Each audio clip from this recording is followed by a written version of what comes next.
So now we're going to shift our attention back down towards the South and talk about the most delicious rebellion of all time, Bacon's Rebellion.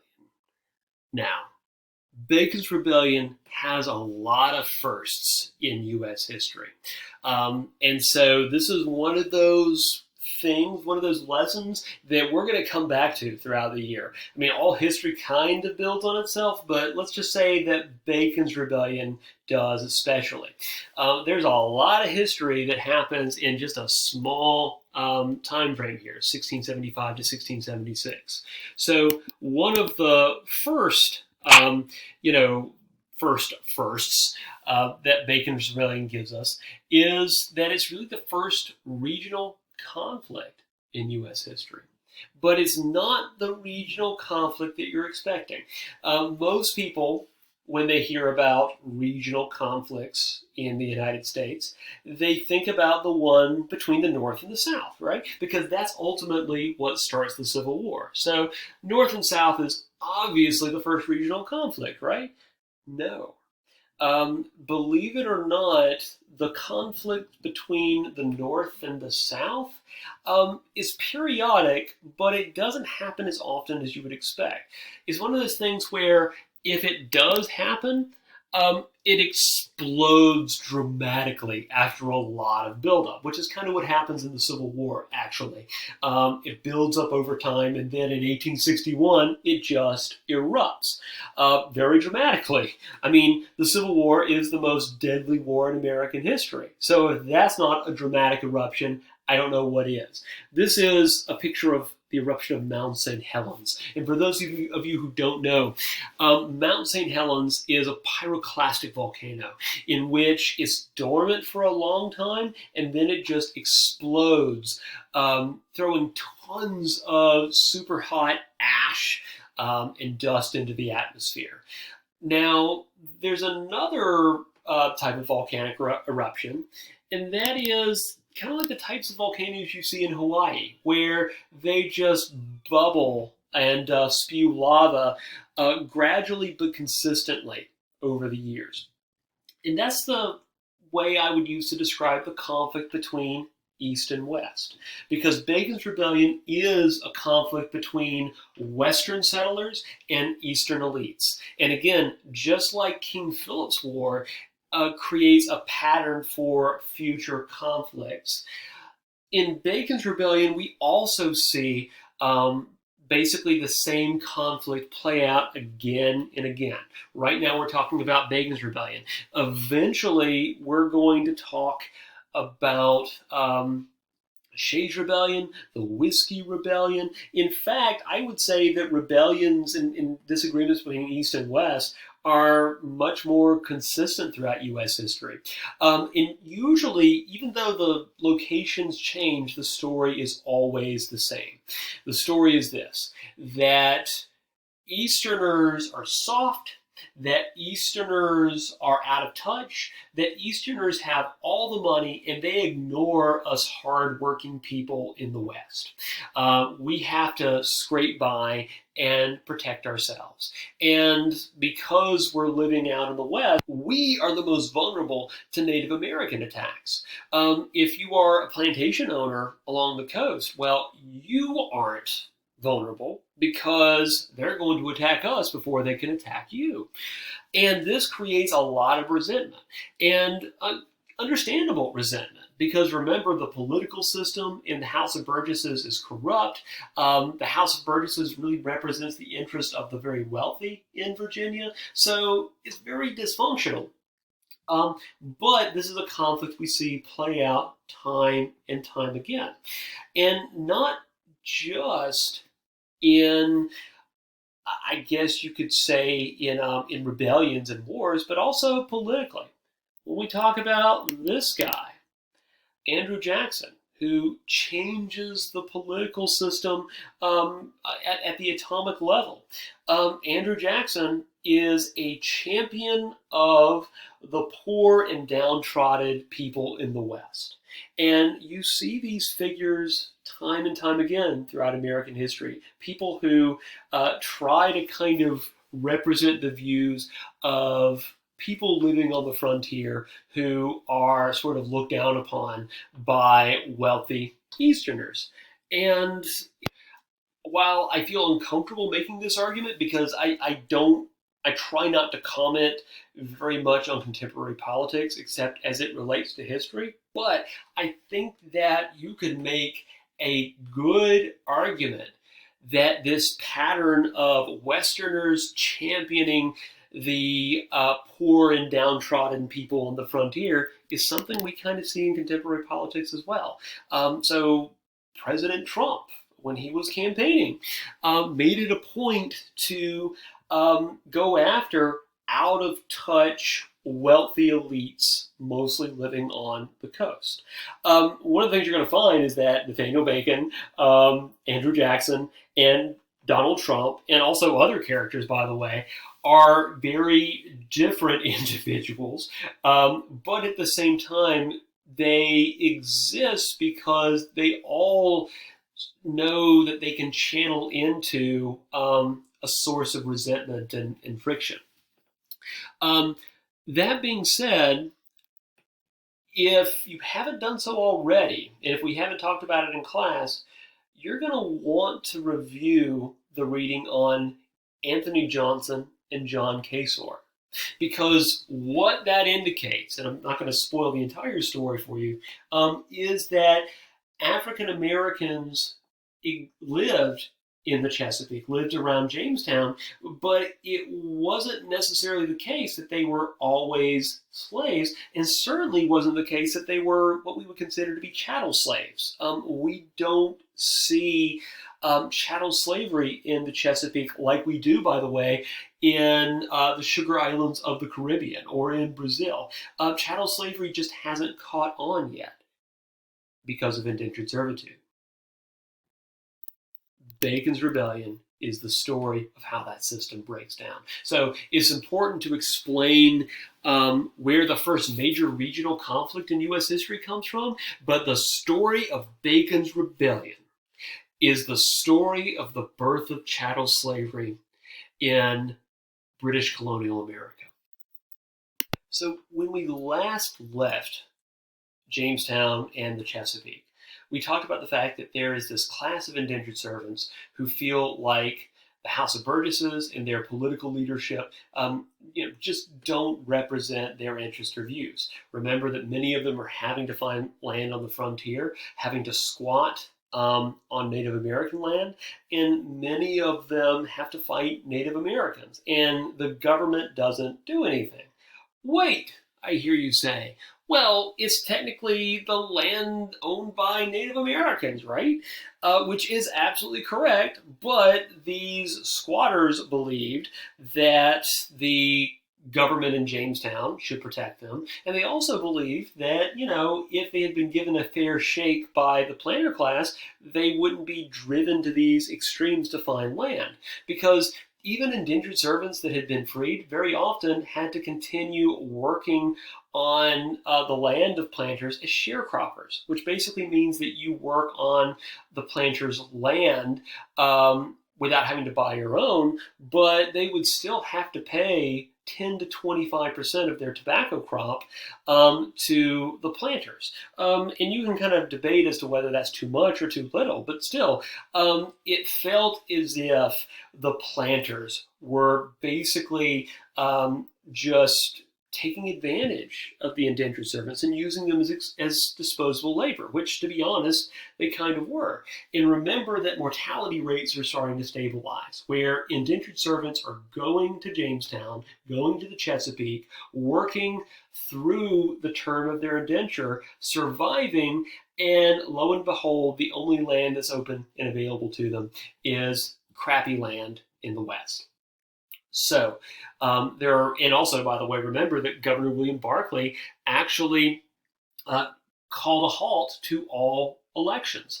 And the House of Burgesses basically controls who gets new tracts of land that are not occupied yet, and Barclay made it a point to always reward his followers.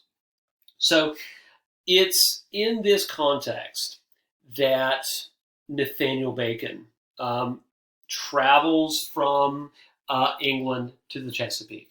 And you get the impression, by the way, here's Nathaniel Bacon right here with his, I mean, look at that beard. You could stab somebody with that. You get the impression that Bacon thought that he was hot stuff. Not sizzling hot bacon, but, just that he was really impressive. Bacon, unlike most of the colonists, and in fact most of the planters, Bacon what came out of the nobility. He was also university educated. I think he went to Oxford, studied law, and Nathaniel Bacon is kind of a strange case study because people like Bacon usually didn't go to make their fortunes in the colonies, but Bacon did. And it also helped that he was related to Governor Berkeley by marriage.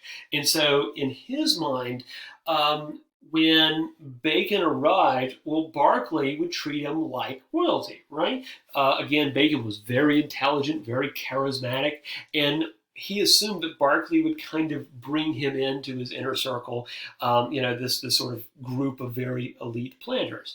And he doesn't. He's elected to the House of Burgesses, but he's basically a backbencher. And basically that's a term for a legislator who really just all they do is they just sit there and vote. Ideally, as a representative, you're going to do a lot more than that. But Bacon is basically sitting in the House of Burgesses and he can't do anything. And he becomes resentful.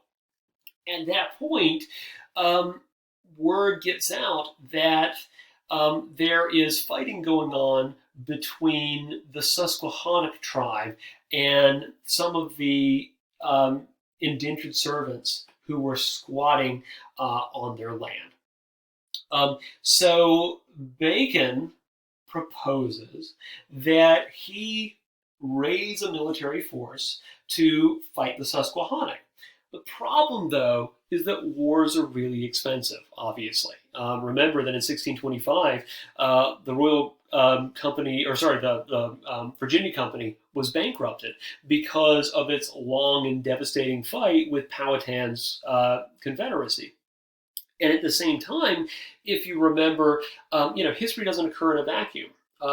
This was going on in the year 1675. William Berkeley knew of King Philip's War, because it was just really a few hundred miles to the north, and Berkeley wanted to make sure that he didn't act in such a way that would provoke a larger Native American response. So Berkeley decides to build forts, but not to raise an army to go after the Susquehannock.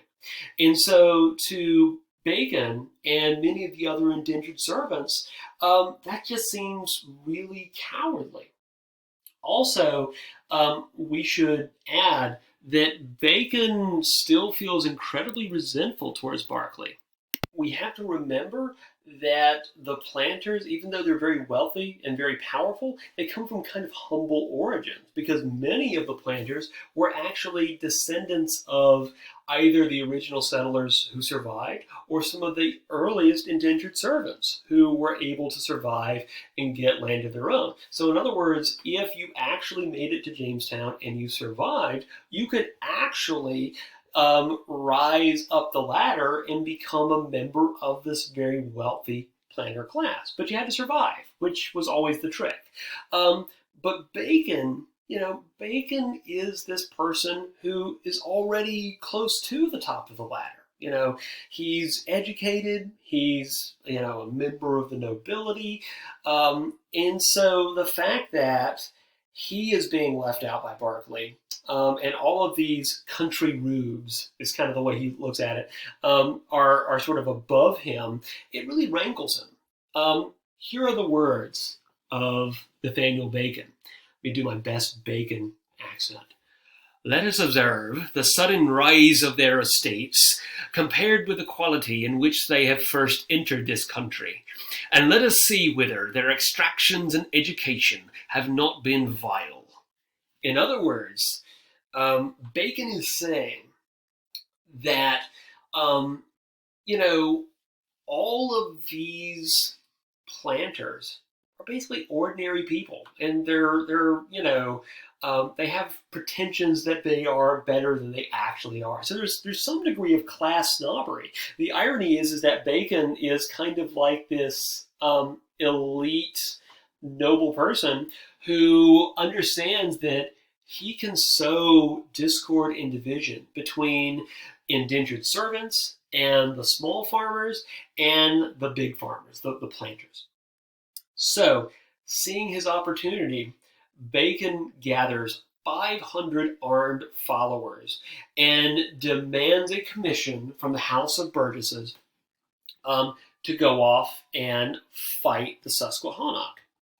And of course, Governor Berkeley and the House of Burgesses refuse. Bacon marches on the House of Burgesses, and while they're meeting, he demands once again a military commission. In other words, an officer's rank.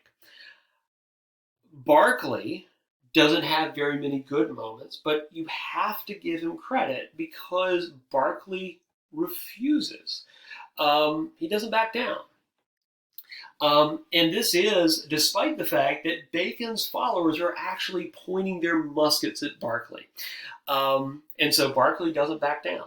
So this is a difficult moment for Berkeley, but in some respects, it's even more difficult for Bacon, because at this point, Berkeley has basically just said, do your worst. And he's called Bacon's bluff. So Bacon can either back down, or he can escalate and use deadly force against Berkeley. Bacon, though, chooses answer choice C, or answer choice D, none of the above, and orders his men to shift their muskets away from Berkeley and point them towards the members of the House of Burgesses. By coincidence, by the way, for some strange reason, the House of Burgesses votes overwhelmingly to appoint Nathaniel Bacon general of the militia, which means that Bacon is now known as General Bacon, which is the most awesome title ever. So Bacon leads his followers out in a military campaign against the Susquehannock. But let's say that Bacon falls into the same, let's say commits the same mistakes that some of the Puritans do. So remember, the Puritans had this idea during King Philip's War that all Native Americans are the enemy. And actually, the Puritans end up massacring and attacking many allied Praying Town Indians. Well, same thing kind of happens with Bacon. He goes out, he slaughters many Native Americans, but actually they're Native Americans from tribes that were allied to Jamestown in the first place. But the people think, or at least Bacon's followers think, that he's doing a very good job. He's standing up for the little guy. Then, as soon as Bacon's gone, Berkeley realizes he's got an opportunity. While Bacon's away, Berkeley will play. And Berkeley and the House of Burgesses, now that they no longer have muskets pointed in their general direction, they decide to strip him of his rank. So, at this point, Bacon, hearing about that, marches on Jamestown again. And this time, he's not interested in playing nice and making friends. In fact, they basically besiege Jamestown and storm it. And by the way, if you want to know why there's not really a Jamestown that you can go and see today, well, you can blame Nathaniel Bacon. He comes in and basically destroys it. The planters, and certainly Governor Berkeley, they were terrified, and they fled the city before Bacon could get there and potentially, I suppose, finish what he started in the House of Burgesses. So Bacon manages to overthrow the colonial government in Jamestown. Berkeley flees back to England, but I don't want to say this is completely unpredictable, but sometimes you just have rare, fluky moments in history. And this is one of them, because what happens is that when you get an army together, um, not to be too graphic, but whenever you get large numbers of people in the same place, sometimes it becomes an issue as to where they're going to poop, and sometimes they poop in your water supply, and that leads to dysentery. And basically, Nathaniel Bacon catches dysentery, which means that anticlimactically enough, he diarrheas himself to death before the English can actually, or the English government can return to Jamestown to restore royal authority. So that's the anticlimactic end of Bacon's rebellion, and most of Bacon's followers disperse because Bacon was charismatic, he was articulate, he was kind of the force that held together this very motley group of rebels. But when King Charles II authorizes an expedition to reconquer Jamestown, Jamestown is still, or at least the remnants of Jamestown, is still defended by Bacon's most loyal supporters. And these most loyal supporters included white indentured servants as well as black indentured servants. So even though the planter class manages to retake Jamestown, they only retake it because the British government gives them a small fleet and army to do so. There was nobody mourned when the planters were expelled, partially because the lower class farmers and indentured servants of all races, if you didn't catch that, thought that the planters were worthless. And so the planters have a problem. And the problem is that when push comes to shove, they're always going to be outnumbered. And nobody cares very much about them. And so how are they going to maintain their control of the colony's economic system as well as its political system? And they realize that something had to give. So what happens in the short term is that the planters go out of their way to pass laws in the House of Burgesses to try to deal with the problems raised by Bacon and his followers. Still, the landowners have a disproportionate amount of power in the House of Burgesses, but poor farmers are given basically some degree of power. It restores the vote to all freemen.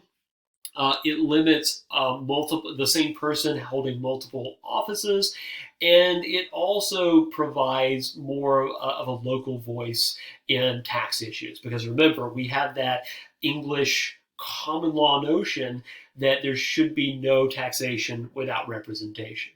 All right, so that's the short term. But in the long term, you can kind of guess as to what the planters thought about indentured servitude at this point. It wasn't a perfect system from the very beginning, but now it looks like a dangerous system because now the indentured servants aren't dying in large quantities and they're growing resentful. So something's got to give. How do the planters, how are they able to replace their labor force and make it a cheap labor force without triggering yet another revolution? And the answer, if you haven't guessed it already, is the adoption of chattel slavery.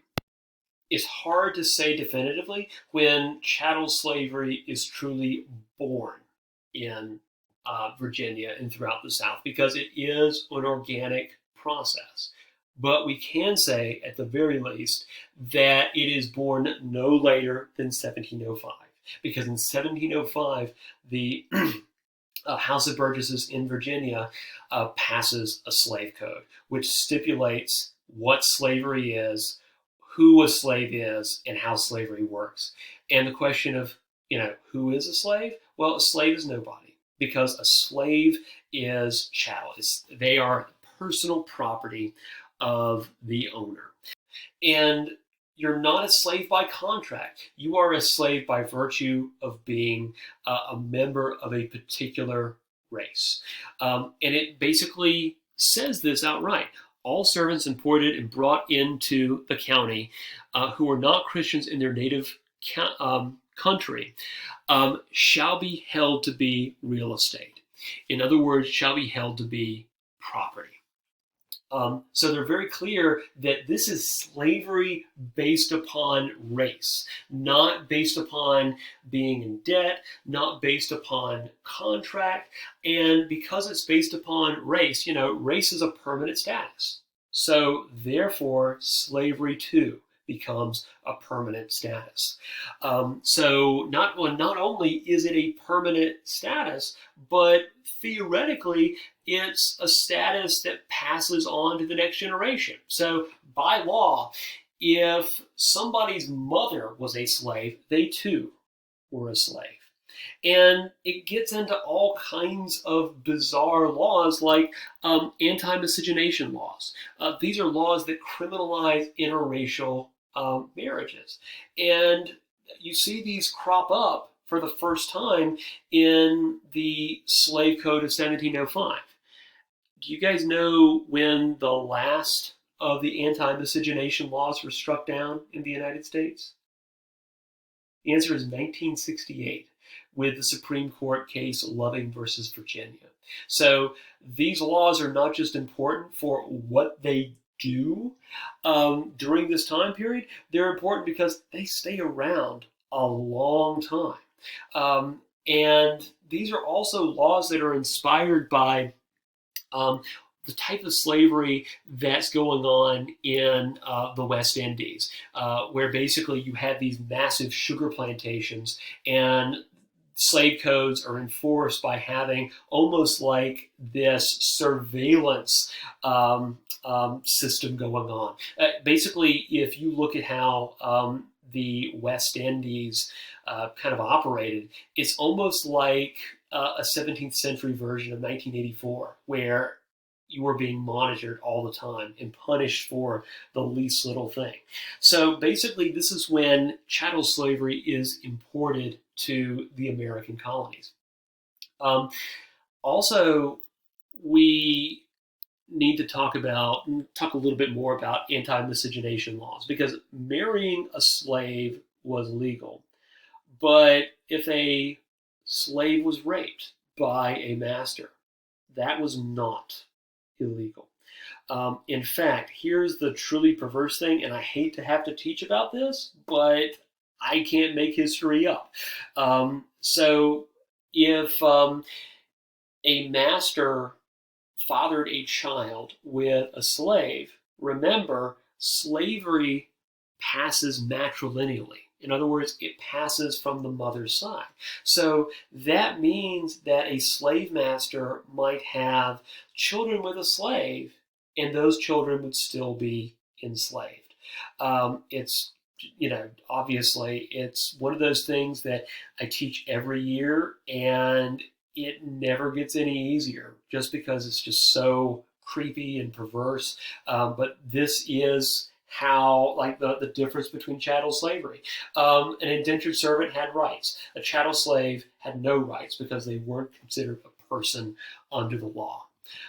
Indentured servitude isn't outlawed, and there are still indentured servants on the eve of the American Revolution, but they only number about 1% to 2% of the total American population. So it kind of goes through a long decline, but it ceases to be a significant presence in terms of the economy. Now, you wonder. The reason why I mentioned that it was noteworthy that Bacon's followers consisted of both white indentured servants and black indentured servants. One of the arguments for why chattel slavery is imported is that it allows the planters to divide people in the lower classes from one another. That beforehand, indentured servants of any race or color would rally and support one another against the planters. But the theory that the planters have is that if you create a special class of slaves, then suddenly those two classes, poor whites and slaves, will see each other with some degree of hostility. And this actually takes us to one of the most important questions you can ask about the history of the South and the history of the United States. And it goes something like this. Why in the world does slavery endure, even though the vast majority of Americans and even the vast majority of Southerners don't own slaves? Only about 76% of Southerners actually own slaves. So slavery isn't really benefiting them.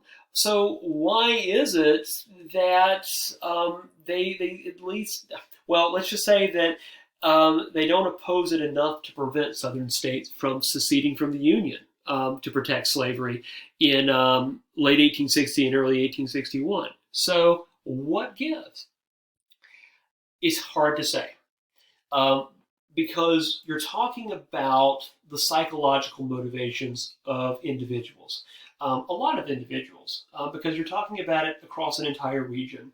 And so we can just speculate, but speculating is important because this is such an important question. So I think part of it is that there is something to the idea that human beings are okay not being first. They just don't want to be last. They don't want to be at the very bottom of the food chain. And that's kind of a darker side of our personality, I think. But that urge not to be last, not to be on the bottom of the food chain, is very powerful. And so it might also explain something else.